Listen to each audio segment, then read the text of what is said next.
नमस्कार, खबरों की खबर में आपका स्वागत है। उद्धव ठाकरे सरकार के वरिष्ठ मंत्री और शरद पवार के अनमोल रतन नवाब मलिक को आज कोर्ट से फिर एक बड़ा झटका मिला है और ये एक ऐसा झटका है जिससे अघाड़ी सरकार की सारी प्लानिंग, सारी तैयारी और भारतीय जनता पार्टी से लड़ने की ये जो वहां पे एक जद्दोजहद चल रही है उसको करारा प्रहार उस पे हुआ है, क्योंकि पीएमएलए कोर्ट ने नवाब मलिक के कस्टडी को 7 तारीख तक एक्सटेंड कर दिया है। और ये एक्सटेंशन मिला भी इस वजह से क्योंकि नवाब मलिक थोड़ा चतुर बनना चाह रहे थे, कोर्ट, कानून और एजेंसियों को झांसा देना चाह रहे थे। वो हॉस्पिटल चले गए थे 3 दिनों के लिए, पूछताछ नहीं हुई, इसलिए जब आज कोर्ट में फिर से ईडी ने उनके रिमांड के एक्सटेंशन की बात की तो नवाब मलिक की तरफ से, उनके वकील की तरफ से काफ़ी अच्छा, इसको कह सकते हैं, देसाई साहब ने आर्ग्यू तो बहुत अच्छा किया, लेकिन अंत तो गत्वा हुआ वही जो होना था। ये चतुराई जज साहब ने पकड़ ली और जो बयान आया कोर्ट की तरफ से वो ज़रा आप सुनेंगे तो आपको समझ में आएगा कि किस हिसाब से नवाब मलिक अपनी ही चतुराई के चक्कर में वो चक्रव्यूह में फंस गए। क्या आया आदेश? कोर्ट ने कहा, considering the accused was admitted in hospital from February 25th to 28 and the investigating officer was unable to record his statement, further considering the fresh facts brought on record, custody is extended till March 7th.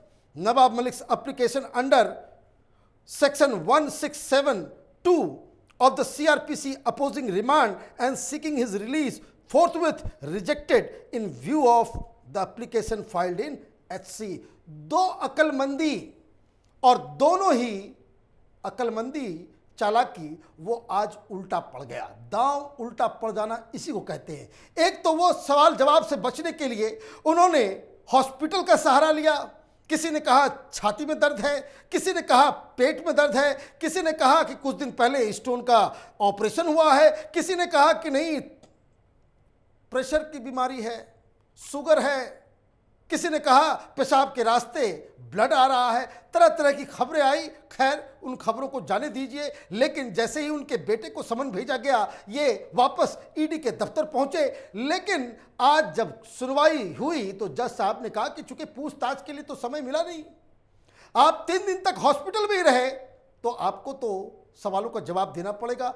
दूसरी एक और अहम बात जो court की तरफ से की गई है और वही जो एक बड़ा राजनीतिक मुद्दा बनने वाला है वो ये कि ईडी की तरफ से आज कोर्ट में ये कहा गया कि इन्होंने जो हसीना पारकर है उसके भी स्टेटमेंट्स हमने रिकॉर्ड किए हैं और जो जमीन जिसे ज़बरदस्ती नवाब मलिक ने अपने नाम किया उसके ओरिजिनल मालिक से भी बातचीत हुई है और जिसने ये कहा है कि हमें तो पैसा मिला ही नहीं, जमीन की खरीद बिक्री हो गई और जमीन का जो मालिक है, जो मालकिन है, उसको पैसा पहुंचा ही नहीं और इसीलिए पूछताछ करना आवश्यक है।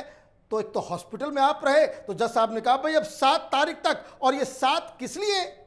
क्योंकि ये एक रिट पिटीशन लेकर के चले गए थे हाई कोर्ट के अंदर नवाब मलिक कि ये जो पूरी इन्वेस्टिगेशन हो रही है वो गलत है, चार्जेस गलत हैं, उनकी रिलीज किया जाए और जो केसेस जो हैं उसको खत्म किया जाए। ये रिट पिटीशन की सुनवाई हाईकोर्ट में अब 7 तारीख को होगी। तो यहां के कोर्ट ने कहा कि जब तक अब 7 को वहां फैसला होगा तब तक आप सवालों का जवाब दें।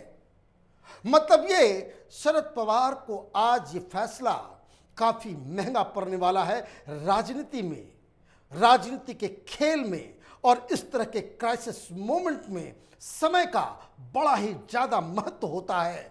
असेंबली का सेशन शुरू होने वाला है। उधर नवाब मलिक को लेकर भारतीय जनता पार्टी दाऊद के दलाल का इस्तीफा मांग रही है।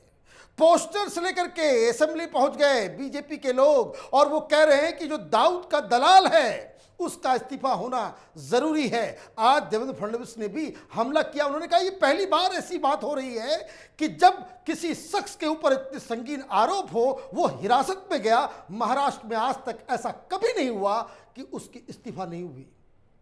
इस्तीफा जब तक नहीं दिया जाएगा असेंबली को चलने नहीं दिया जाएगा।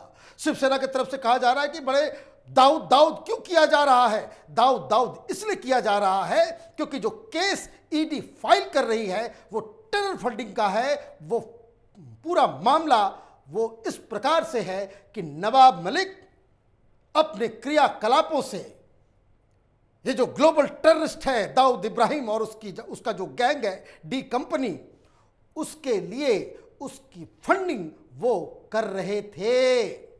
ये एक ऐसा आरोप है कि जो जानकारी मिल रही है कि अभी तो ईडी पैसे का हिसाब किताब, जमीन का हिसाब किताब कर रही है। एनआईए पीछे पीछे पहुंचने वाली है और एनआईए जब पहुंचेगी तो इसका टेरर लिंक को जो है वो बाकायदा खंगाला जाएगा।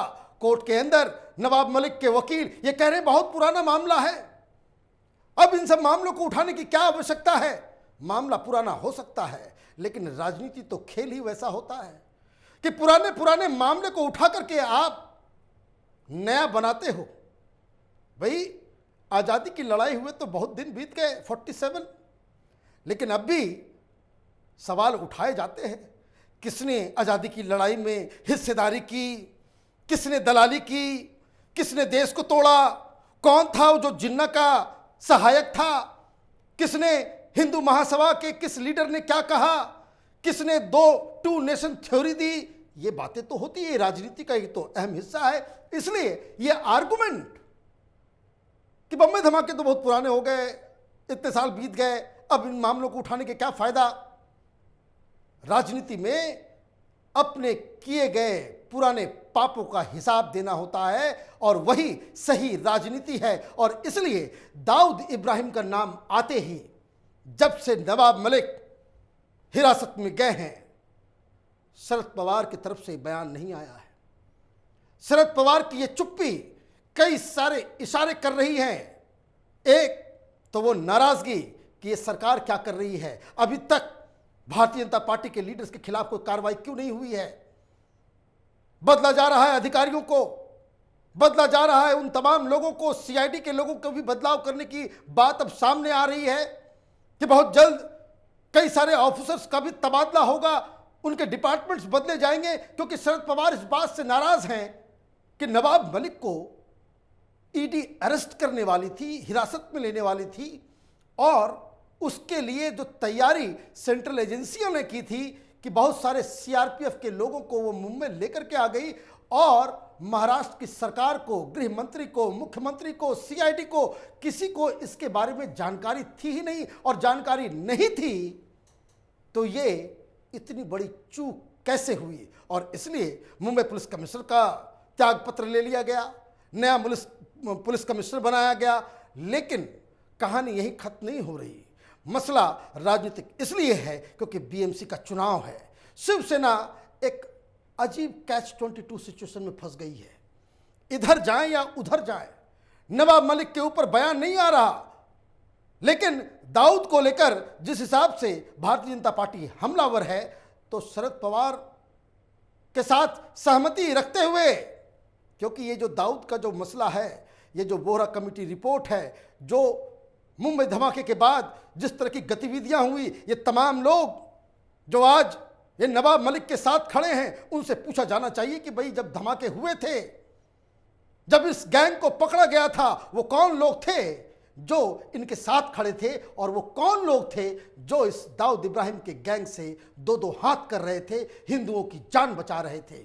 शिवसेना उस वक्त इस तरफ थी। शिवसेना की वजह से मुंबई में हिंदुओं की जान बची है, ये एक ऐतिहासिक सत्य है। बाला साहब ठाकरे हिंदू हृदय सम्राट की वजह से हिंदुओं की जान वहां पे बची, नहीं तो वहां कोहराम मच गया होता, सब जगह दाऊद इब्राहिम छा गया होता।